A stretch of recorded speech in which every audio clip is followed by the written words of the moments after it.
दरम्यान गुरुपौर्णिमेनिमित्त नारायणपूरमध्ये भक्तांनी दर्शनासाठी एकच गर्दी केली होती। या सोहळ्याला राज्यभरातून लाखो भाविक उपस्थित होते।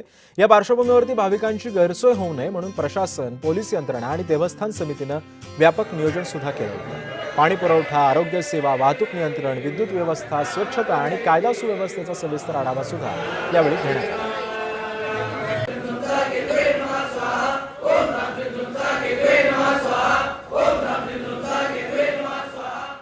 आज गुरुपौर्णिमा श्री क्षेत्र नारायणपूरमध्ये देशाच्या कानाकोपऱ्यातून भक्तगण शिष्य या ठिकाणी येत असतात आणि अतिशय उत्साहाच्या आणि आनंदाच्या वातावरणामध्ये गुरुपौर्णिमा साजरी केली जात असताना तिला आपण व्यास पौर्णिमा देखील संबोधतो। या ठिकाणी दुपारच्या कार्यक्रमामध्ये प्रथम आद्यगुरु व्यास मुनी महाराजांच्या पाद्यपूजन या ठिकाणी चैतन्य स्वरूप केले स्वामी महाराजांच्या शुभ हस्ते होतं। त्यानंतर विश्व चैतन्य परमपूज्य सद्गुरू नारायण महाराजांच्या पादुकांचं पूजन भाविकांच्या वतीनं या ठिकाणी केलं जातं।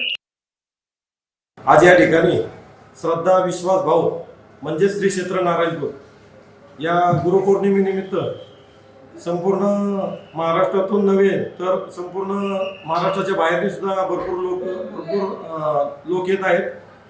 खूप चांगल्या प्रमाणात सुविधा ग्रामपंचायतच्या मार्फत करण्यात आलेली आहे।